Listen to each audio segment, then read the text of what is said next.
Bonjour à tous et bienvenue au Dev Studio où aujourd'hui, une fois n'est pas coutume, j'invite un anonyme. On va le cacher à personne, on se connaît depuis longtemps.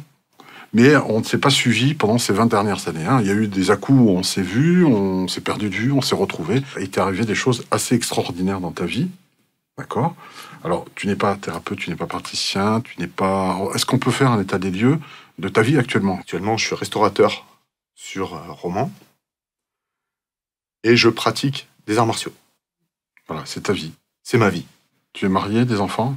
Alors, j'ai mon fils d'un premier mariage et là, je suis en concubinage avec une fille qui est parfaite pour moi. Et puis, dans ce parcours-là, c'est vrai que j'ai eu, oui, dire par des connaissances communes que tu étais atteint d'une maladie, on va en parler dans quelques instants, jusqu'à un moment donné où cette maladie a évolué, un pronostic était annoncé, et puis aujourd'hui, ça on va le voir aussi, il y a plein de changements, plein de bouleversements. Déjà, comment cette maladie s'est déclarée à toi? J'étais éducateur sportif dans un club de foot à Saint-Roman, c'est un petit village de l'Isère. Ma première compagne avait un enfant, Alexis, qui très très bon footballeur, à l'époque et même maintenant. Et donc j'étais éducateur avec plein d'enfants, et j'ai fait une crise d'épilepsie pendant un entraînement de ces enfants. Je me suis réveillé le lendemain matin dans mon canapé, mais sans aucune douleur, je veux dire. Et des copains viennent chez moi en me disant ça va, ça va. Ils avaient tous l'air inquiets, pas moi. Moi, je leur dis bon, les gars, je vous laisse les clés de chez moi. Buvez un café, faites ce que vous voulez. Mais moi, il faut que j'aille bosser, quoi. Et ça n'a pas pu se passer comme ça, parce que maintenant, j'en suis conscient. Mais sur le coup, quand tu es inconscient de ce qui s'est passé, tu peux pas deviner que tu n'as pas été là pendant une demi-journée, quoi. Parce que pour toi, c'était un film où on a coupé le début, l'intro et la fin, et t'as le début et la fin, mais pas le milieu. Voilà, mais le milieu, en fait, j'en avais pas conscience. Je veux dire... Et personne n'osait te le raconter. Non, parce que c'était tellement... C'est improbable comme histoire. Donc, après, j'ai su, donc j'ai pu reconstruire le schéma. Donc, je me suis écroulé sur le terrain de foot. Mon oncle, qui était là, a appelé les secours. Ça a été très compliqué pour les secours de trouver l'entrée du stade sur lequel je me suis écroulé. Donc, il a fallu que... ils se sont téléphonés, ça a duré. Et puis, j'ai quelques souvenirs d'avoir été aux urgences de Romans. Je leur ai signé un papier comme quoi je voulais repartir, que j'avais rien à faire aux urgences. Et ça, je m'en rappelle pas. Sur le coup, je J'étais en mode automatique. Voilà. J'étais, non, les hôpitaux, c'est pas bien, on s'en va. Qu'est-ce que je fais là? Je vais très bien. Mais sauf que ça, sur le coup, j'avais aucun souvenir de ça, quoi. Donc, mon ex-femme, elle, m'emmène à un généraliste, à son généraliste à la Baume d'Austin. Et elle m'explique, elle me dit, vous savez qui vous êtes? Oui. Vous savez pourquoi vous êtes là? Non. Enfin, je sais que vous êtes médecin, je sais qu'il y a eu apparemment un problème, mais je sais pas lequel, donc il va falloir m'expliquer, parce que il faut que j'aille travailler. Ah non, mais de toute façon, vous ne pouvez pas aller travailler, parce que vous avez fait quoi hier après-midi?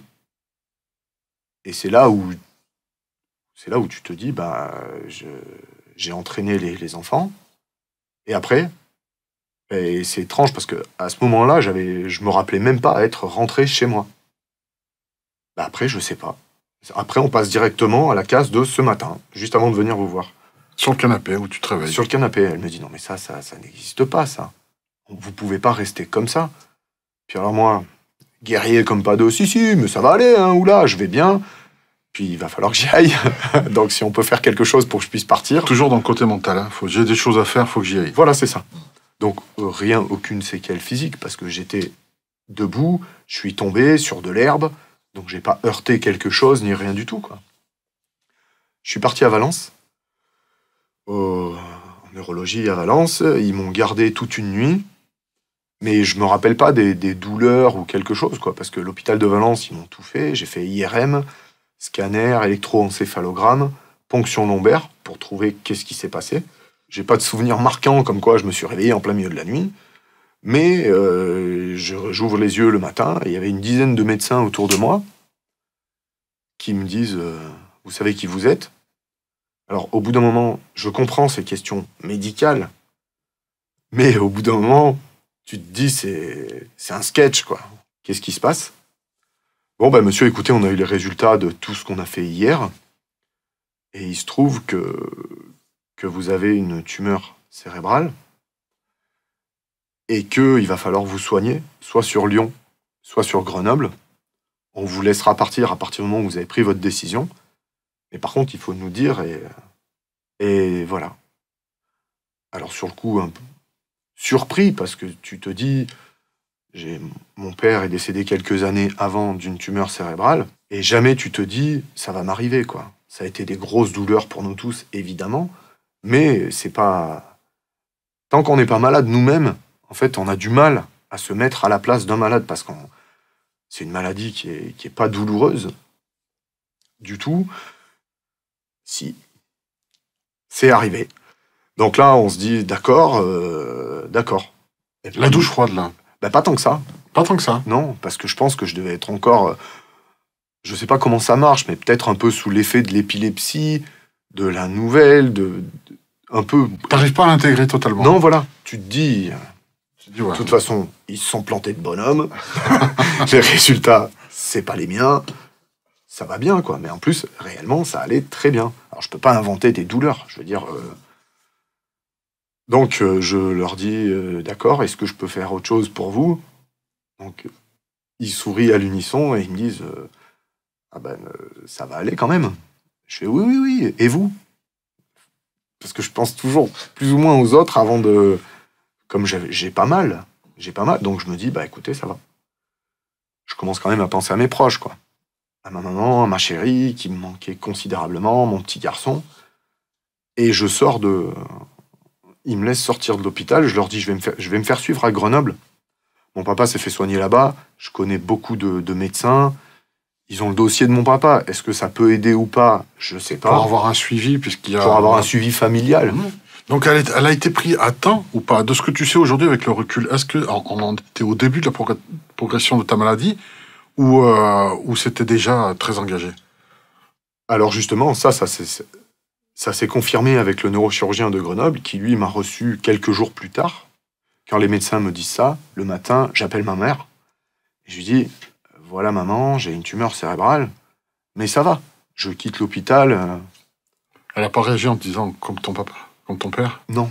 Mais elle s'est effondrée. Je suis son petit garçon, je suis fils unique. Du côté de ma maman, je suis fils unique. Forcément, c'est une maman. Et du coup, elle s'est effondrée en me disant, mais tu te rends compte de ce que tu me dis là? T'es sûr que ça va bien? Je dis, oui, ça va, quoi. De toute façon, qu'est-ce que tu veux que j'y fasse? Ouais, bah, je sais pas, mais déjà, essayer de faire des progrès dans l'annonce de l'horreur à tes proches, tu dis pas ça comme ça, quoi. Maintenant, je le sais, ça n'arrivera plus. Et là, t'es sûr que t'étais pas dans le déni, parce que, étant donné qu'il y a un passif où ton père est décédé de cette même maladie, même si elle est différente, on verra plus tard après, il y a plusieurs types de tumeurs apparemment, il y a quand même du déni. Tu refusais le fait que t'aies le même destin. Tu marchais sur les traces de ton père, c'est le cas de le dire, mot pour mot, et malgré ça, je veux travailler. Je veux travailler, je ouais, veux parce que travail. Il y a quand même une forme de déni là-dedans, tu peux pas nier ça. Bah, je trouve que c'est pas du déni, c'est peut-être de la non-réalisation. Ou... Une fuite? Si c'est pas du déni, il y avait une fuite quand même. Tu dis, pendant ce temps-là, je travaille, je suis vivant. Mais je pense que maintenant, après analyse de tout ça, oui, tu te dis, bon, c'est bon, je suis en vie, quoi. Mon père est décédé, j'en suis le premier affecté, mais moi, ça ne peut pas m'arriver, quoi. Attends, j'ai mon enfant de 9 ans. À l'époque, il était beaucoup plus jeune. Et puis ma chérie, c'est pareil, quoi. Je peux pas la laisser passer à côté du phénomène Yannick Lecomte, quoi. Ça, c'est pas possible. On te reconnaît bien, là. Vraiment, c'est pas possible. Je vais chez Lionel, un ami commun. Et je me rappelle qu'au moment où je frappe, là, je commence vraiment à prendre conscience que je suis malade et qu'il va falloir que j'annonce à mon frère que je sais pas comment ça va se passer, quoi. Il était pas au courant, mais il a senti que il y avait un truc, quoi. Je lui dis, j'aimerais rentrer et je t'explique. Et là, de voir déjà avec maman, je l'ai senti, tu le sens quand ça dérange les gens, et pas l'urgence, mais l'importance de ce que tu leur dis, les gens, ils s'effondrent, quoi. Ma mère, elle était très bouleversée, elle est encore, ce que je peux comprendre, et là, il me fond dans les bras, et il me dit, non, mais c'est... Arrête, quoi. Arrête. Je dis, bah, arrête quoi? Attends, j'ai même pas commencé. Je lui explique l'histoire chronologiquement, comment ça s'est passé. Il y a d'autres copains qui arrivent à ce moment-là. Ça va? Ben non. La question que tu poses quand tu Oui, rentres ça va, j'ai quelque une part tumeur, par politesse. voilà. C'est un peu ça. Ouais. T'as pas trouvé tout ça un peu étouffant à un moment donné? Si, Ouais. ça l'est forcément, parce que tu passes de monsieur et madame tout le monde à quelque chose où t'es le central, t'es le cœur de quelque chose et tout le monde va s'activer autour de toi, quoi. Et moi, ça, j'ai jamais connu, parce que il se passe ça en général quand t'accouches.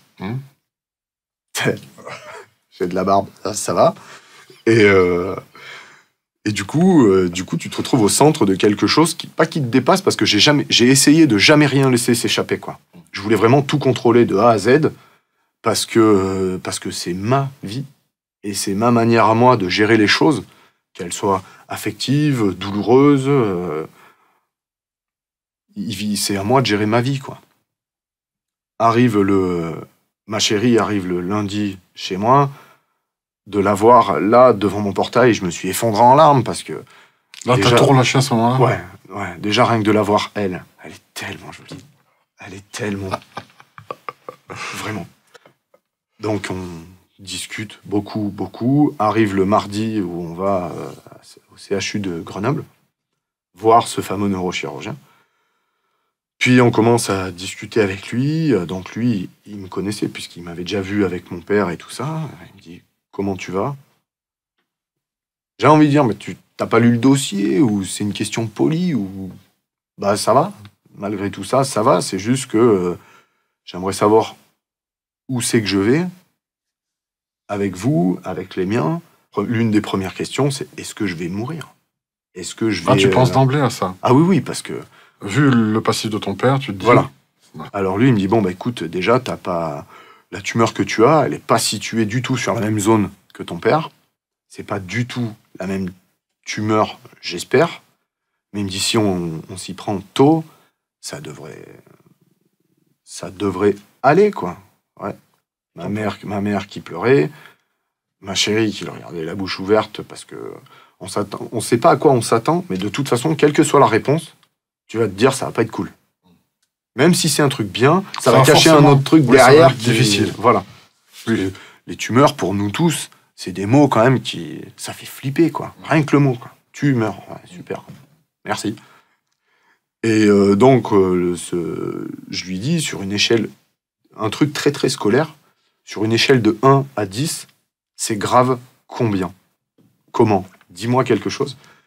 Il dit, oh, bah c'est grave. Il me dit 7. Et puis là, c'était show must go on, quoi. Donc là, je regarde, ça va alors? Ma mère, elle n'a pas du tout senti que ça allait bien. Ma chérie, elle a esquissé un sourire par politesse. Et puis, je lui dis, bah ça va, je vais vivre alors. Elle me dit, ah oui, mais je t'ai jamais dit quelque chose d'autre, quoi. C'est juste que comme j'ai pas de biopsie, j'ai pas de données exactes sur ta tumeur, pour À l'instant, l'état actuel des choses, j'ai juste une image. Moment, il a une voilà. image. Ouais. Et il me dit, écoute, on va préparer une biopsie. Je pense que tu dois avoir très peur, parce que là, c'est carrément, on ouvre le crâne, il faut le dire, hein, C'est ça. pour aller piocher au cœur de la tumeur un petit bout. Hein, C'est un ça. petit bout de tissu. Bah, je me dis, biopsie, de toute façon, j'ai pas bien le choix. La biopsie est prévue juste avant Noël.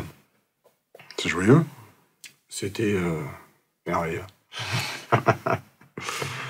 Ça s'est bien passé, en fait. La biopsie s'est très bien passée. Oui, il n'y a pas eu de... Même au réveil? Il n'y a pas eu de... Même au réveil, quoi. Bon, t'es trépané, évidemment. Mais c'était...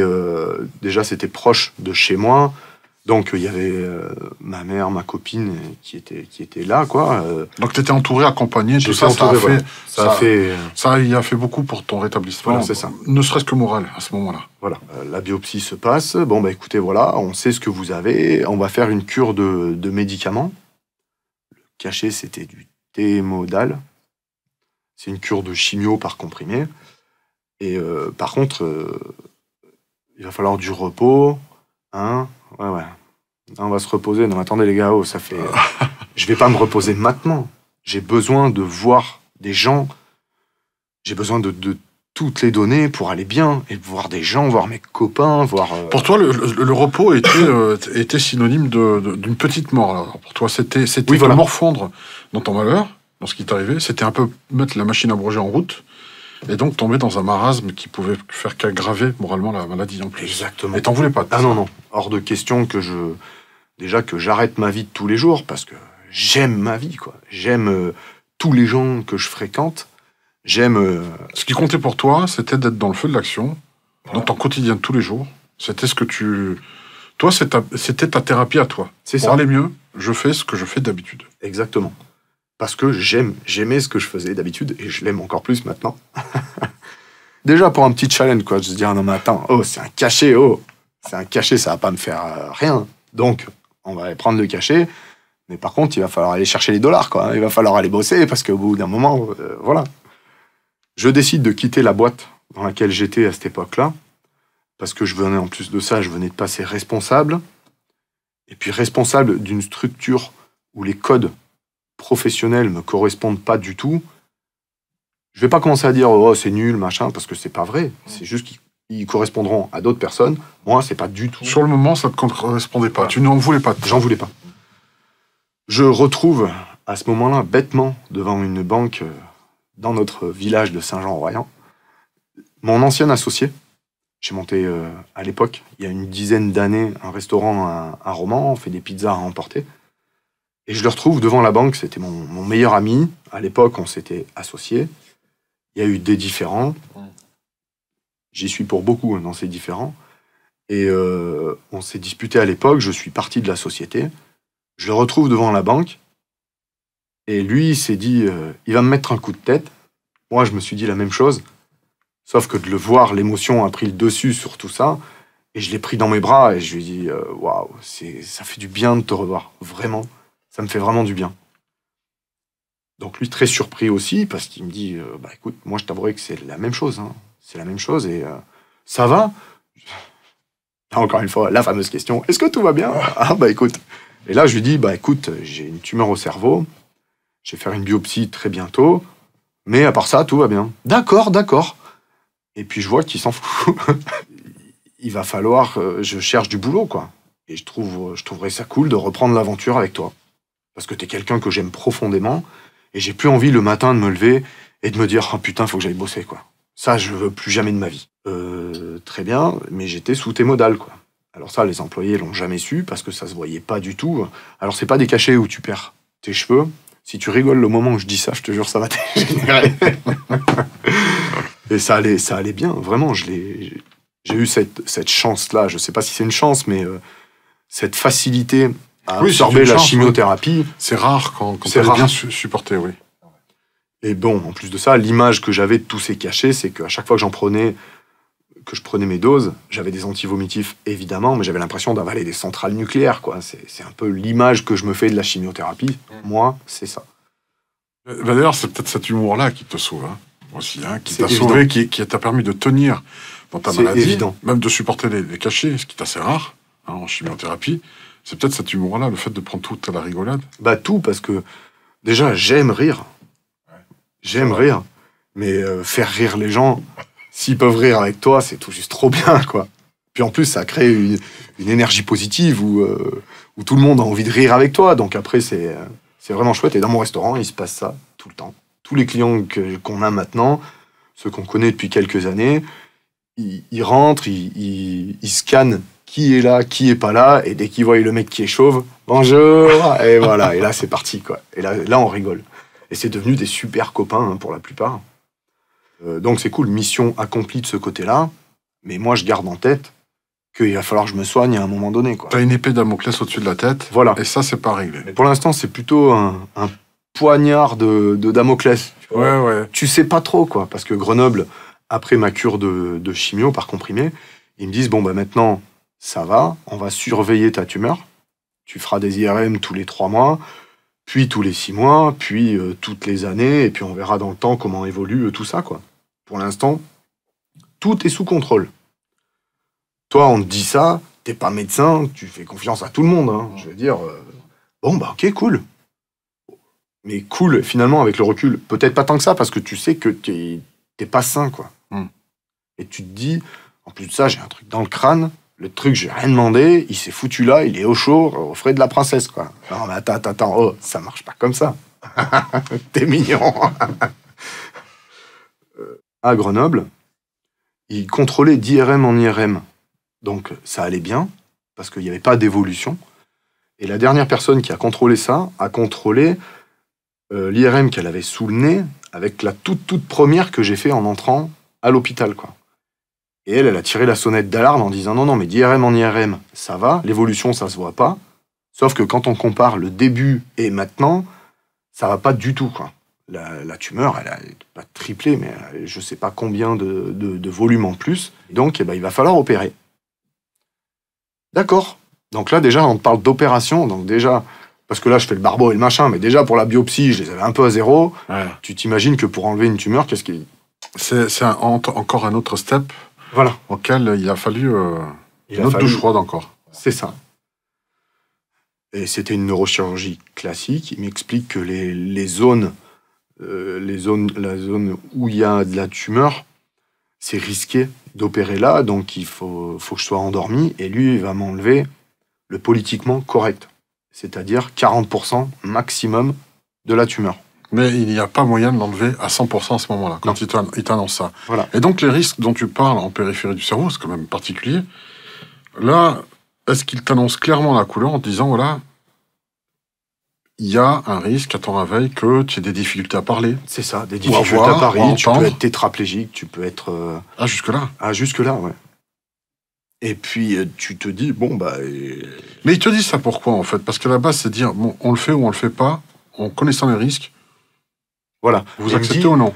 Il me dit, c'est pour ça que le politiquement correct, on va t'enlever 40% maximum, parce que dans ces 40%-là, on peut l'enlever, ça. Ça craint pas grand-chose. C'est ce qui était sécure. C'est ce qui était sécure, exactement. Mais moi, j'avais pris rendez-vous au CHU de Montpellier avec le professeur Hugues Dufaux, pour pas le citer, qui est tout juste un magicien, quoi. Et j'avais rendez-vous le lendemain. Donc déjà, j'arrive au CHU de Grenoble pour ce fameux rendez-vous. Et puis le mec, il me dit, le neurochirurgien, il me dit, oui, bon, ben, je vous connais, mais par contre, vous venez faire quoi, là? Donc là, déjà, tu marques un temps d'arrêt, je regarde ma chérie. Je voulais pas lui mettre un coup de tête, c'est pas ce que je dis, mais tu te dis, non, mais attends, ça va être compliqué de confier ma tête à quelqu'un qui sait même pas ce que je viens foutre là, quoi. Oui, qui n'avait même pas regardé le dossier alors qu'il y avait rendez-vous pris de longue date. Voilà. Et il me dit, bah écoute, voilà, donc parce que moi, j'étais pas là pendant la réunion où on a décidé d'eux, mais donc pour ça, il va falloir m'expliquer... Non, mais attends, c'est pas mon métier, oh, tu me demandes de te faire une pizza, mets-moi un four et des olives, et en avant. Mais là, je peux rien faire pour toi. Et le lendemain, ça s'était vraiment bien tombé, j'avais rendez-vous à Montpellier. Là, c'est toi qui sécurise la chose, avec deux avis voilà, différents. Je voulais 2 avis différents, quoi. Et lui, il me dit, bon, bah écoute, oui, donc on va faire une neurochirurgie, mais par contre, tu seras réveillé. Ouais. Oui. Alors, neurochirurgie... Tu vois pas tout de suite, mais tu sais ce qui va se passer. Mais réveillé, tu sais encore moins, quoi. Tu te dis, non, mais oh, ça existe. Alors évidemment, quand je raconte ça... c'était pas dans ton champ de possible, ce genre d'opération. Non, voilà. Pas du tout. Tu te dis, ça existe que à la télé. J'ai jamais vu, mais ça doit exister à la télé, quoi. Quand je raconte ça maintenant à des copains, ah oui, c'est comme dans Dr House ou c'est comme dans machin. Moi, je l'ai fait, moi. Il me dit, je pourrais pas tout enlever parce que ça a déjà tellement grossi, c'est incrusté. Mais par contre, moi, je peux t'enlever 70% minimum. Alors quand tu penses de 40 maximum à 70 minimum. Je suis pas le mec le plus doué dans les équations. Là, c'est pas une équation. Mais dans les proportions, dans les ordres de grandeur, tu dis il n'y a pas photo. Ah bah, il n'y a pas photo. Et comment deux professionnels de la médecine allopathique à ce niveau d'opération, parce que la neurochirurgie, on opère avec des lunettes longue vue qui rapprochent et qui grossissent ça, on voit à quel point c'est minutieux. Qu'est-ce qui se passe dans sa tête à ce moment-là? Tu te dis, il y en a un, je suis allé voir quoi? Un sorcier, un vaudou, et d'un autre côté... Bon, sur le coup, je t'avouerai que des gros mots, j'en ai sorti quelques-uns. Hein. Je dirais pas lesquels, parce que je suis un mec respectueux, et pas rancunier. Mais sur le coup, tu te dis, ils font pas le même métier, quoi. Tout simplement, quoi. Là, tu t'étais adressé à Dieu plutôt qu'à ses anges. Voilà. Belle image, mais c'est ça. Alors, si je suis ouvert et réveillé, ça va faire bizarre, mais autant en enlever le plus possible, quoi, pour me donner le plus de chances de vivre. Tu préférais les 70%, et on précise au minimum. Au minimum, donc que les 40%, on précise de maximum, quoi. Voilà. Ouais, il y a un monde, hein. Ah bah, il y a un monde, oui, c'est le double. Je veux dire, puis 70%, tu te dis, bon, bah, déjà, c'est à peu près, donc... Je suis sûr qu'il va arriver à faire un petit miracle. Hein, il va me sortir un petit 74, 75 de derrière les fagots. Et tout va bien se passer, quoi. Ouais, chaque pourcentage était vital pour toi. Ah oui, bien important, sûr. Super important. Bien sûr. Il m'aurait dit... il m'aurait annoncé 75. Il aurait fait 75,01. Je te jure, j'aurais sabré le champagne, quoi. C'est la classe, quoi. Un magicien, tu l'as bien nommé, alors. Il me dit, est-ce que vous voulez qu'on fixe une date maintenant ou pas, quoi? Et... Alors maintenant, c'est vrai que... C'est une offre qui ne se refuse pas, non? Ça se refuse pas, mais quelque part, tu vas m'ouvrir la tête, et en plus de ça, faut qu'on choisisse la date. Enfin, mon image, elle est là, quoi. Je me dis, j'ai même pas le temps de réflexion, quoi. Mais de toute façon... Mais est-ce que ça n'a pas été la décision la plus facile de ta vie? Puisqu'on te propose quelque bizarrement, chose de oui. bien, Alors, voilà. c'est très compliqué, parce que tu te dis, je peux pas être réveillé, quoi. Comment je vais faire? Qu'est-ce que je vais dire? Qu'est-ce que je vais penser? J'en sais rien. De toute façon, il y avait ma chérie qui, elle, avait le sourire. Et puis quand elle sourit, c'est bon. Bien. C'est pour ça que je l'emmène avec moi dans plein de rendez-vous médicaux. Parce que c'est le thermomètre de l'entretien, en fait. Quand ça va, elle sort, puis je le lis tout de suite sur son visage, quoi. Elle est soulagée, donc c'est que c'est cool. Et quand elle est en larmes, comme elle est sortie de l'entretien de Grenoble, c'est que ça va pas, quoi. Donc, je l'ai vu sourire, tout ça. J'ai dit, ouais, allez, on fixe la date. Puis en plus de ça, il faut que je l'épate, la petite. Oh. Faut que je fasse le bonhomme. J'ai fait, non, mais attends, je vais pas passer un bel été si je sais très bien qu'à la rentrée, je vais me faire trépaner. Ça va être trop compliqué, quoi. Tu voulais pas rester avec cette tension et cette interrogation de savoir... Tu voulais presque avoir une machine remontable dans le temps et passer le futur en zappant ce milieu. Et lui, il te disait de vivre l'instant présent. Voilà, profiter de ça, mais c'est pas possible. Je l'aurais fait, parce que rendre heureux ma chérie et mon gamin, mais c'est un truc trop bien, quoi. Mais sur le moment, c'était insupportable. Sur le moment, tu te dis, l'attente. je vais y penser, ça va être l'enfer, quoi. Grosse préparation mentale, parce que je me dis, je vais jouer ma vie ce jour-là, quoi. Même si lui, il t'explique que ça va aller, il y a un risque... Bah, il se veut rassurant, c'est normal. Et puis il connaît son truc, il en a tellement ouvert des crânes qu'il sait vraiment ce qu'il fait, quoi. Après, je me suis renseigné sur lui. Il avait du bagou et j'ai eu la superbe idée d'aller voir une opération. Et donc c'est la plus grosse connerie que j'ai faite d'avant-opération, quoi. Ça, c'est le truc, faut pas le faire, quoi. Là, si tu te dis, bon, c'est pas moi, mais je vais faire la même chose. Mais ils sont là pour ça. Et puis en plus, il y a une notion de confiance, quoi. Et ce garçon, je l'ai tout de suite super senti, quoi. J'ai pas prié, j'ai essayé de prendre sur moi les choses, de partager des super moments avec les gens. Et une semaine avant la date de l'opération, sa secrétaire m'appelle et elle me dit, écoute, je suis désolé, il a des problèmes médicaux, il peut pas t'opérer, quoi. Et là, tu regardes autour de toi, tu fais, attends, il y a des caméras, là, il regarde ma réaction. Surprise. C'est surprise. Non, mais c'est... Je fais, mais je vais pas vous dire, vous vous rendez compte? Évidemment, vous le savez, mais ça fait... Il a quoi? Donc, impossible de savoir ce qu'il y avait. Et puis, c'est le genre de personne qui se coupe mal un ongle et qui saigne, il peut pas opérer, quoi. Je veux dire, il faut vraiment que ce soit nickel et qu'il soit, lui, en pleine possession de ses moyens pour t'opérer, quoi. Donc, tu te dis, bon, bah, il me reste plus que mes yeux pour pleurer, j'ai pas versé une larme, mais... Bah, tant pis, qu'est-ce que tu veux que je lui dise? Je vais pas lui dire, mais qu'est-ce que c'est que ce bordel? Vous vous foutez de ma gueule, non? Tu peux pas dire ça. Mais l'envie intérieure était là. Ah, l'envie, bah, au bout d'un moment, tu sais, tu prends beaucoup sur toi. Tu te dis, c'est ma tumeur, ce garçon, il y est pour rien. Personne n'y est pour rien, quoi. Tu vivais ton drame et dans ton monde à toi, Voilà, c'était, sauf quelque elle chose et qui moi. s'effondrait. Voilà. Mais de toute façon, au fond de moi, je savais très bien que... Alors, on va tous mourir un jour, c'est évident. Mais je savais très bien que c'est pas de ça que je vais mourir. De toute façon, c'est incurable. Eh ben, on va voir ça si c'est incurable. Impossible n'est pas le compte. C'est le karma, quoi. Hein, on va attendre. La patience est mise à l'épreuve. Vu que je suis le mec le moins patient du monde, ah, pour le coup, bravo. T'avais peut-être ça à comprendre aussi. Voilà. C'est ça. La maladie t'a enseigné ça?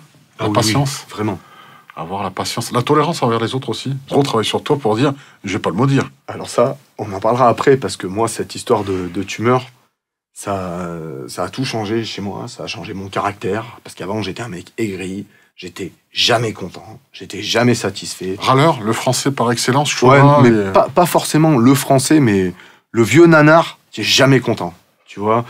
Putain, mais qu'est-ce qu'ils sont cons? Comment ça se fait que les hommes ont bousillé les Indiens? Comment ça se fait qu'ils massacrent des baleines? Non, mais ils sont cons, monde de merde. Voilà. Une idée assez noire sur l'humanité Ah oui, qu'on vit. vraiment. À tous les niveaux. Que ce soit Beaucoup sur le de plan niveaux. écologique, sur le plan historique. Il y avait plein de choses qui te révoltaient comme ça. Voilà. T'étais en colère contre... J'étais en colère contre tout ça. Et toi, en faire partie, être un homo sapiens sapiens, c'est dire que Voilà. tu es l'héritier de tout ça, t'énerver à ce point-là. Ouais, même maintenant, je comprends pas, quoi. Putain, tu vas pas massacrer des gens parce que ils bouffent du bison et qui sont sur des chevaux, quoi. Dire, au bout d'un moment, faut arrêter d'être demeuré. Et ce que je comprends pas, même maintenant, dire, on va buter des baleines et des phoques, il y en a plus. Maintenant, tout ça, je le pardonne pas, mais je le supporte. Tu le vois autrement, Je genre. le vois autrement, quoi. À l'époque, t'étais révolté contre le monde, contre son incohérence, ses incohérences, qui sont connues. Et parce que tu voulais changer le monde. Et aujourd'hui, t'es plus à changer le monde, mais à changer ton monde à toi. Voilà. C'est peut-être dirigé comme question, mais Non, pas du tout. j'essaie de, justement... Je comprends. Mais de toute façon, mon monde à moi, par la force des choses, pardon, je l'ai changé. Je l'ai changé parce que maintenant, je gueule plus. Maintenant, c'est même pas que je subis, c'est juste que je pardonne instantanément. C'est-à-dire quand je me fais soit disputer, soit...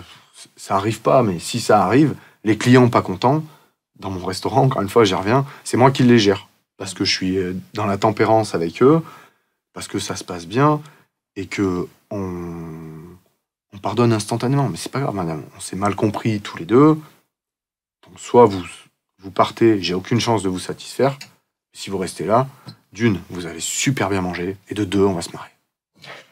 Ça t'a changé Ça m'a profondément au transformé, niveau oui. du caractère. Ça, c'est l'enseignement, pas de la maladie elle-même, mais des conséquences qu'il y a eu derrière, Voilà, qui c'est t'ont ça. amené à cette réflexion-là. Voilà, profonde. parce que maintenant, c'est très étrange de dire ça. Il y a beaucoup de gens qui me regardent bizarrement quand je dis ça. Mais j'ai compris pourquoi j'ai eu cette tumeur, quoi. Et pourquoi je lutte à l'intérieur et à l'extérieur. Il faut aller voir des gens, il faut prendre soin des copains, il faut faire des choses, quoi. Donc, cette joie de vivre qui s'est accentuée, ce besoin de contact permanent, et surtout ce pardon que tu accordes beaucoup plus facilement, donc une grande tolérance vis-à-vis des autres. Si quelqu'un ne pense pas comme toi, à l'époque, tu l'aurais... Même si on tombe pas d'accord, au bout d'un moment, c'est pas grave. Il serait parti, j'aurais traité de trou du cul, et puis ça s'arrêtait là, quoi. Et aujourd'hui? Ah bah aujourd'hui, je gratte et j'essaye de comprendre Comment il fonctionne? Comment en il est arrivé fonctionne. à penser comme ça? Voilà, par contre, il y a des gens, ça marchera jamais, quoi. J'ai discuté avec des gens du Front National, mais des mecs qui sont tatoués au fer rouge, genre... Avec des croyances, voilà, et quoi. ouais. Et là, je me dis, bon, bah, c'est peine perdue, quoi. Je peux pas lutter. Et je pars, mais ça me fait du mal, quoi, parce que le peu de personnes que je connais de cet environnement-là, déjà, on se voit pas, c'est très bien comme ça, mais c'est qu'en plus, quand ils parlent, je trouve qu'ils s'enflamment, et puis au bout d'un moment, je leur dis, on parle d'êtres humains, quoi. On parle pas d'animaux, d'insectes, de quelque chose. On parle d'êtres humains, quoi. Comment tu fais pour avoir une haine comme ça de quelqu'un, d'un être vivant qui est en face de toi, quoi. Oh. Et ma chérie était là tous les jours, donc déjà, ça, c'était cool. je l'avais que pour moi. Souvent, je lui dis, de toute façon, j'ai monté le bobard du siècle avec cette histoire de cancer. Au moins, t'es revenu, t'habites avec moi. Et maintenant, voilà. Voilà, j'en ris, mais c'est pas le truc le plus drôle du monde. Moi, ça me fait marrer.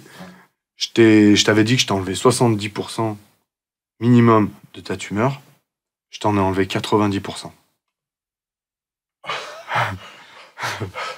Donc là, tu souris, et puis tu as les yeux grands ouverts, et comme, je sais pas moi, tes gosses, t'as commandé un parc d'attractions, et tu l'as eu. T'as un parc d'attractions dans ton jardin. Ben là, c'est la même nouvelle, quoi. Tu sais, t'as les yeux grands ouverts, et tu dis, putain, c'est vrai. Parce qu'il y a toujours Tu peux dire merci, du coup, au neurochirurgien de Grenoble, parce que si t'as pris cette décision d'avoir un second avis, c'est de par sa réaction. Donc il était peut-être là pour te faire réagir. Sur une taille d'objet, ce que vous avez enlevé, c'est quoi? Ça correspond à quel objet courant? Je sais pas, un paquet de clopes, une allumette, un machin. Il me fait, non, mais je t'ai enlevé un pamplemousse. Et là, je dis, à Montpellier, vous avez le même pamplemousse que nous ou... Ah, parce que les pamplemousses, c'est quand même un machin, c'est gros, quoi. Vu la taille. Alors, j'ai une grosse tête. Merci, papa. D'accord. Mais quand même, ça paraît incroyable ce que mettre tu me un dis. pamplemousse dedans, je lui ai dit, mais vous... Là, c'est toi qui nous fais une blague, là, dans l'émission, ou c'est vrai? Non, véritablement. Comment c'est possible? Il m'a dit, en fait, quand on reforme quelque chose, une masse, on obtient un pamplemousse, quoi. Ça semble prendre quasiment la moitié de la tête, la taille d'un pamplemousse. C'est pour ça que lui, il me dit, mais je sais pas comment t'as fait pour travailler jusqu'ici, parce que ta tumeur, elle prend beaucoup de place, et normalement, tu t'aurais dû faire qu'un truc, c'est dormir. T'aurais dû dormir, t'aurais dû être fatigué tout le temps. Alors, je sentais que avant l'opération, j'étais un petit peu plus fatigué. Donc tu as demandé si c'était les mêmes pamplemousses à Montpellier que chez moi. Et c'est le cas. Ah, bon, rassure-nous.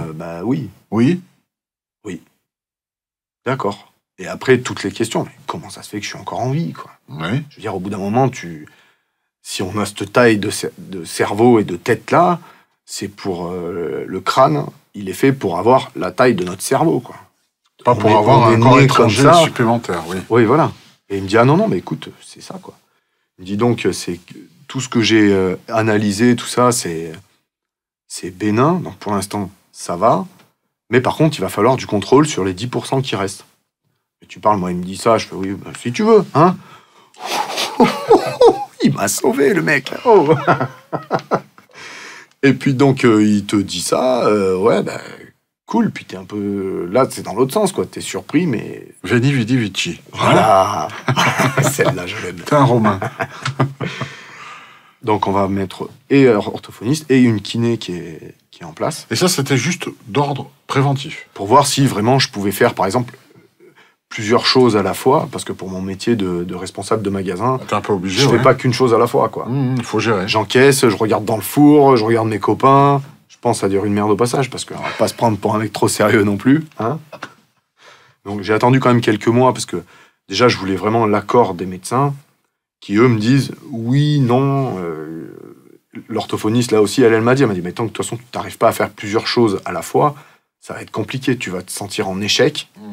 Un de mes meilleurs amis aussi, qui est mort, qui a eu un accident de voiture, faisait des arts martiaux. Et dès qu'il a su que j'avais des problèmes cérébraux, m'a vite conseillé de venir au dojo de Saint-Jean.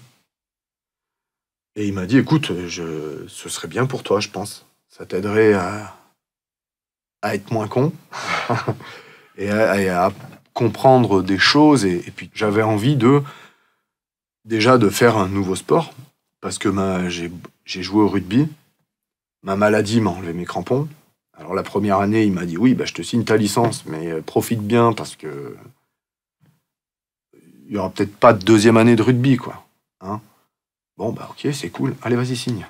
Donc, il a fallu que je trouve quelque chose, moi, qui remplace ça, quoi. Et je voulais un sport de contact, parce qu'il n'y a que ça qui m'éclate dans le sport. Je voulais du contact, et je voulais aussi un peu de spirituel, parce que j'ai senti, ça aussi, je l'explique pas, que j'avais besoin de spiritualité.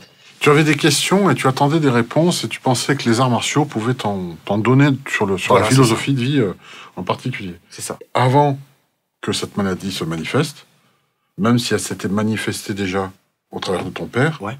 la spiritualité, c'est pas du tout quelque chose auquel tu pensais. Ah non, non, puis en plus, profondément, profondément contre le système chrétien, le système de toutes les religions que tu voulais. J'avais un peu du mal à faire... Ouais, le conformisme n'est pas Non, du tout. Ouais. Moi, je voulais trouver mon truc où je m'épanouisse, mais un truc...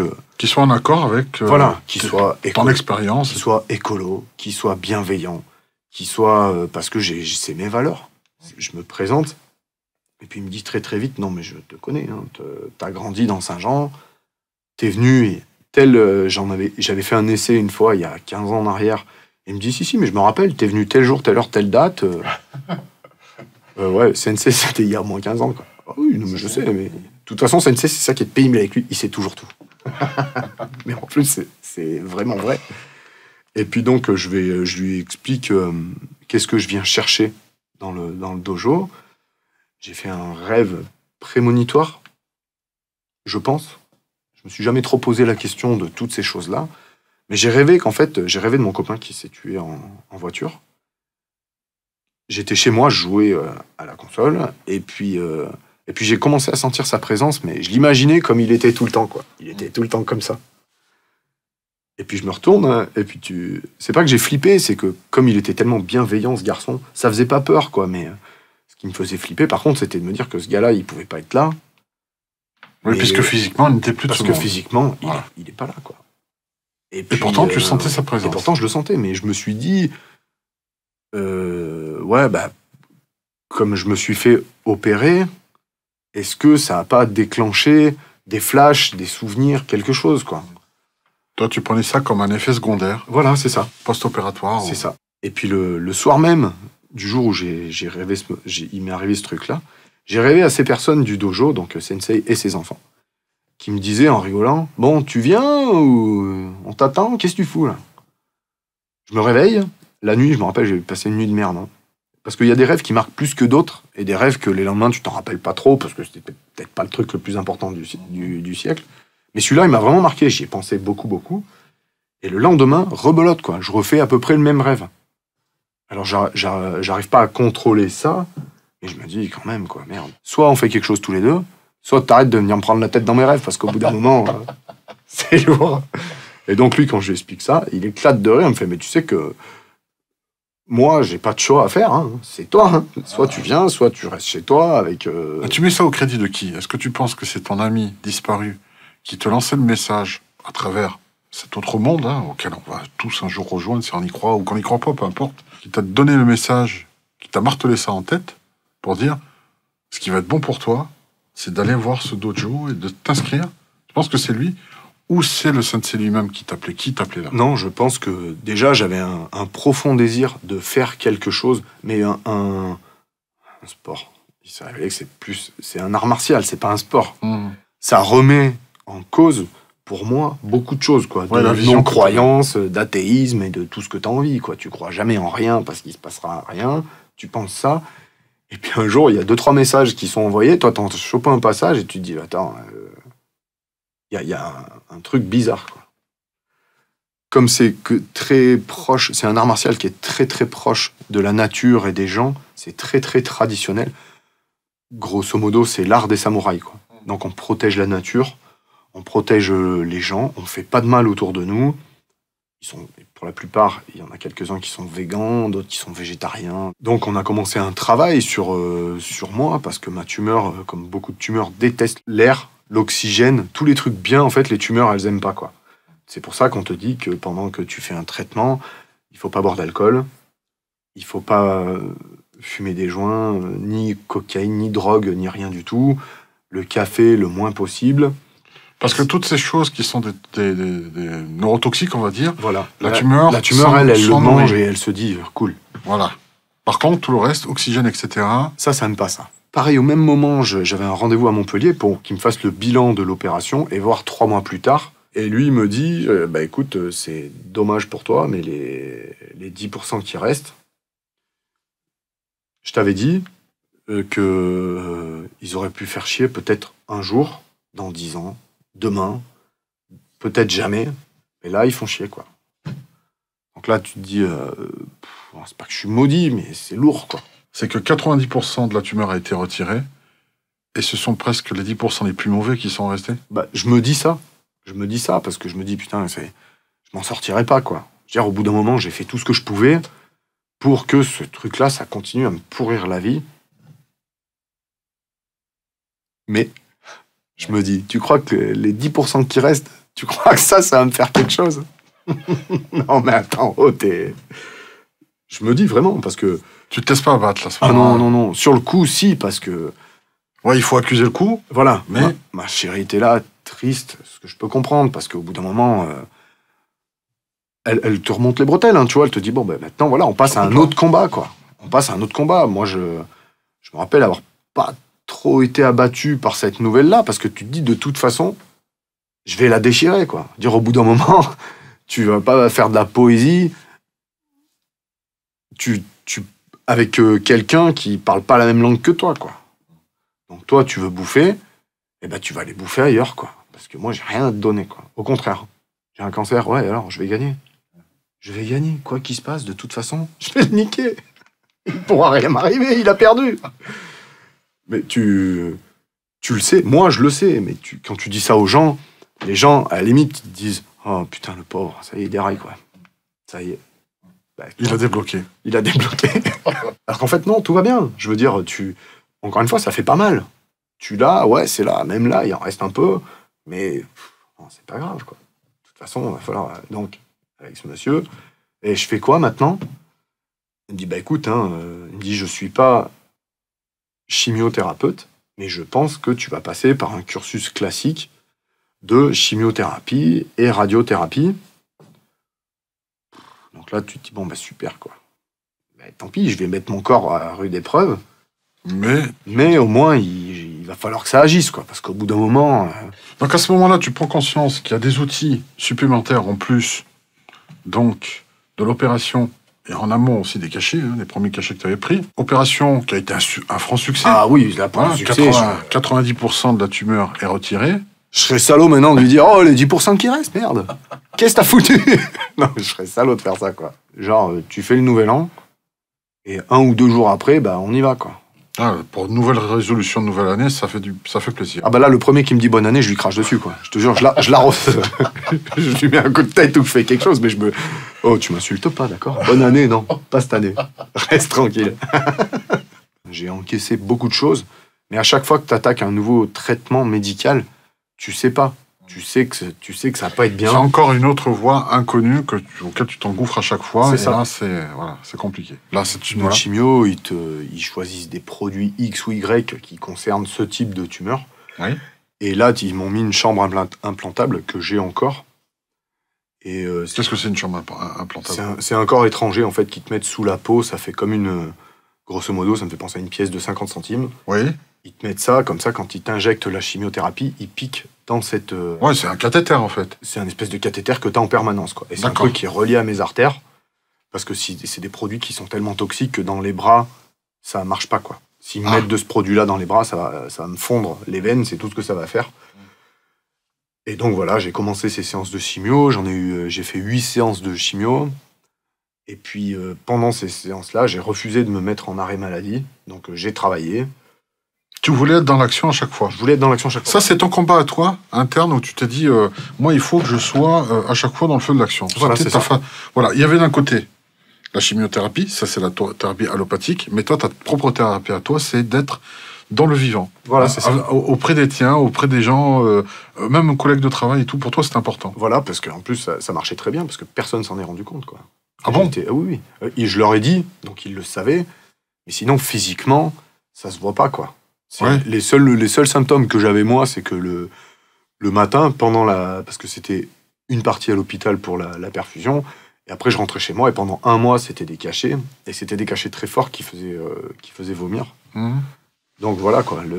Je vomissais les 2-3 premiers jours, après ça allait très bien, et les séances se sont accumulées les unes aux autres, et puis un jour, on m'a dit, bah voilà, c'est fini, quoi. C'est fini de quoi?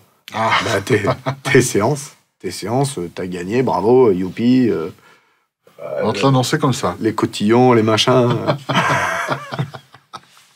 Et on fait tourner les serviettes. Quand les séances de chimiothérapie arrivaient à leur fin, Ouais. L'oncologue de Grenoble me dit, maintenant on va faire de la radiothérapie, c'est un truc pour cristalliser le boulot qui a été fait par la chimio, parce que ça a marché. Ouais. C'est histoire de cautériser. Voilà. On peut dire ça? Grosso modo, c'est ça, quoi. Ouais. Et il me dit un jour, l'oncologue de Grenoble me dit, bon, bah, c'est fini, on va faire de la radiothérapie. Je fais, bah, attends, je vais déjà demander l'avis du mec de Montpellier.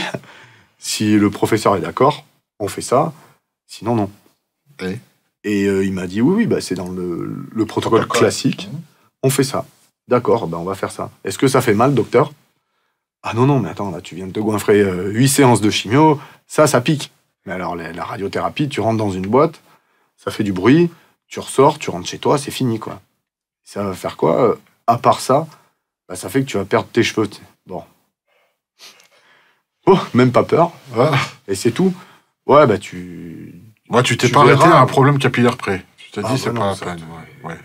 On n'en est plus là. Hein. On n'en est plus là. Je veux dire, moi, tant qu'on arrive à faire quelque chose pour ce cancer et qui dégage une bonne fois pour toutes, Pourquoi à pas? la limite, s'il faut que j'y laisse un bras, j'y laisse un bras, quoi. Donc c'était que mes cheveux. Donc ça allait, hein, ça fait 15 ans ça fait 15 ans que j'ai le crâne blanc, donc ça se passe. Là-dessus, c'était bien. Et puis donc, voilà, j'ai attaqué la radiothérapie. Ça a duré, c'était en semaine, je crois que j'ai fait 30 séances. Donc ça, c'était chiant, c'était tous les jours. Il fallait que j'aille à Grenoble tous les jours. Et puis, bon, bah merci, au revoir, c'est fini. En gros, vous êtes en train de gagner. D'accord. Et sinon, je sais pas, tu peux me dire ça avec un peu plus d'enthousiasme, non? Et du coup, le résultat, je me dis, bah écoute, c'était le professeur Dufaux, je le vois une fois par an, juste avant les fêtes de Noël. Parce que maintenant, j'ai plus de raison de le voir plus que ça. Je lui envoie tous mes disques d'IRM et tout ça. Il a toutes les infos là-bas. C'est lui qui gère la machine de là-bas.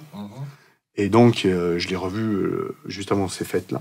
Et lui me dit que tout va bien, mais que c'est encore mieux que ça, que bien. C'est-à-dire qu'on est en train de noter une involution. Une régression, carrément, de cette tumeur. Voilà. Donc ces 10% sont en train de devenir des 9, des 8, des 7?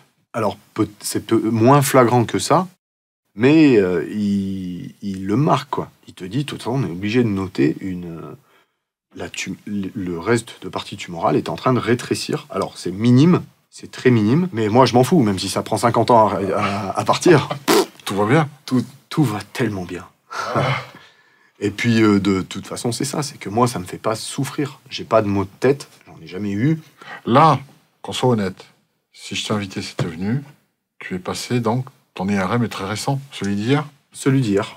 Alors, Hier, j'ai fait l'IRM, et même la traduction de Grenoble disent que, pas par rapport à l'IRM qu'ils ont fait il y a 2 mois, mais celle d'avant, eh ben, ça a encore réduit. Donc, c'est en constante régression. Depuis combien de temps, maintenant? Ben, ça fait depuis les fêtes de Noël, quoi. Très bonne nouvelle, là. Ah, putain. Est-ce que c'est un ensemble? Je pense pas qu'il y a une fonction particulière qui a fait, mais je pense que la chimio a joué son rôle, la radiothérapie aussi, ton environnement, ce que tu as décidé, les arts martiaux, le sensei, le dojo, ton ami qui est passé de l'autre côté aussi, même si tu l'as senti, hein, de cette manière, les messages sont bien passés, tes rêves prémonitoires qui t'ont guidé peut-être vers une autre compréhension de la vie. C'est ça. Le fait que tu pardonnes un peu plus facilement, que tu sois plus tolérant envers la société, Bah, c'est en fait, tout ça. Déjà, c'est le plus gros point que j'ai eu à régler dans ma vie. C'était un point, le côté psychorigide que tu disais tout à l'heure. C'était déjà, maintenant je le fais plus, m'encombrer de choses qui me font des émotions négatives. Toute la colère, la rancœur, le noir, tout ça, je m'en occupe plus. Vraiment. De toute façon, même si je vais me chamailler avec un employé, avec un client, avec quelqu'un de mon entourage, peu importe, je préfère dire immédiatement, bon, c'est bon, t'as gagné. T'as gagné. Voilà, c'est bien. T'as gagné, j'ai perdu. Parce que je m'encombre pas l'esprit avec des pensées négatives. Plus jamais je ferai ça. Et ça marche, parce que ça fait 2 ans que j'en veux plus à personne. Est-ce que tu penses que ça a joué aussi la régression de ta maladie? Le fait d'enlever le négatif totalement, c'est pas une fuite, hein. C'est vraiment de dire, voilà, il y en a, ça existe, mais j'en veux plus. En tout cas, pour moi, dans ma vie, je ne l'inviterai plus. C'est exactement ça. Et que j'y arrive à faire ça, parce que je sais que l'image, enfin, le cancer, c'est quelque chose qui te ronge, qui vient manger ce qu'il y a de bon et de pas bon en toi, quoi. Ça fait pas de chichi, quoi. Ça vient là, c'est pas là pour rigoler, c'est sûr. Là-dessus, je suis tout à fait d'accord avec la médecine. T'es conscient de ça, oui. J'en suis très conscient, je l'ai vécu. Je le sais, quoi. Mais en dehors de ça, moi, j'ai appris à l'accepter. Alors, je communique pas parce que c'est moi j'ai brisé la communication. Je veux pas en entendre parler, quoi. C'est-à-dire que je préfère me dire maintenant, c'est fini, il n'y a plus. De toute façon, elle est en train de perdre puisqu'elle est en train de rétrécir. Et que, encore une fois, chez moi, il n'y a rien à bouffer à part de l'oxygène. Que du bon qu'elle n'aime pas. Que ce qu'elle aime pas. Donc forcément, elle se dit, bon, bah lui, j'ai rien à en tirer, quoi. Alors attention, quand je dis qu'elle est en train de partir, je me suis jamais dit, pourquoi moi et pas un autre? Non, ça, je l'ai jamais fait, parce que je le souhaite... à personne. Et il faut que ce truc-là, ça disparaisse, quoi. Et que ça dégage. Mais pour ça, il faut être... Je pense c'est peut-être un peu prétentieux, mais il faut être fort, quoi. Et il faut se dire, Grenoble m'a dit, le fameux neurochirurgien me dit, de toute façon, ce que tu as, tu l'auras toute ta vie. Alors ça, je l'ai accepté, mais quand j'ai d'autres bonnes nouvelles qui arrivent à côté, et qui te disent, ouais, c'est un truc, c'est clair, tu l'auras toute ta vie, mais tu peux vivre avec. Constater que c'est en involution, donc... Ouais. Alors la médecine est là pour ça, je comprends, mais maintenant, moi, ma spiritualité et ma philosophie, grâce au martial, grâce à l'école que j'ai réussi à trouver, je veux pas trop les remercier, eux, parce que eux, c'est moi qui suis allé leur demander quelque chose. Je les remercie pour ça, mais la solution, c'est moi qui l'ai trouvée en allant envers cette école-là. Qu'on soit bien d'accord, hein, on en parlait un peu hors caméra, à chacun de trouver sa propre solution. Exactement. Toi, ça a été les arts martiaux. Voilà. C'est une voie, mais il y en a d'autres. Hein, tu es conscient de ça. D'ailleurs, ça t'est venu, on le reprécise, sous forme de rêve prémonitoire. Donc, tu as été guidé en te disant, voilà, ton truc à toi, ça va être ça. Ma solution à moi, ça a été ça. Ça a été de dégager tout ce qui va. Toutes les interférences, quoi. Tout ce qui sert à rien et qui est négatif, j'en veux plus et j'en ai pas. Alors, si on doit faire un bilan de tout ce qui est arrivé là, maintenant, un pré-bilan, hein, il est en constante évolution, le bilan, lui, par contre. Ce bilan-là, est-ce que tu penses que, avant la maladie, tu te prenais là beaucoup la tête, apparemment, hein? Ah oui. Tu avais une idée noire du genre humain. Tu penses que cette noirceur-là, ces idées-là que tu as développées, que tu as entretenues et nourries, a fait venir cette tumeur pour toi? C'est soit ça, parce que, évidemment, même si on te dit, de toute façon, c'est comme ça. Et les tenants et les aboutissants, c'est quoi? Parce qu'au bout d'un moment, j'ai envie de comprendre les choses et de savoir les choses. Qu'est-ce qui a fait que ça vienne là? Alors, est-ce que c'est la génétique? Est-ce que c'est ce caractère-là, plus ou moins noir, mais ces pensées négatives tout le temps, qui font que tu es sous pression et qu'au bout d'un moment, on te dise, oh, tu arrêtes, quoi. Ah, tu veux du noir? On va t'en donner. Ah, bah, là, une belle masse noire, on va dire, là, qui s'est installée. Ton père est décédé. C'est pas la même tumeur. Ça, on le sait, on le constate aujourd'hui. Mais il en est quand même mort. Est-ce que tu penses pas qu'il y a une espèce de karma aussi qui se répète de père en fils, de cette manière-là? Est-ce que tu as fait des recherches de ce côté-là? Alors, les recherches sont en cours, parce qu'il y a un labo génétique à Lyon, où je vais donner mes données à moi, alors mes données tumorales, mes données de ma vie de tous les jours, hein, et les siennes.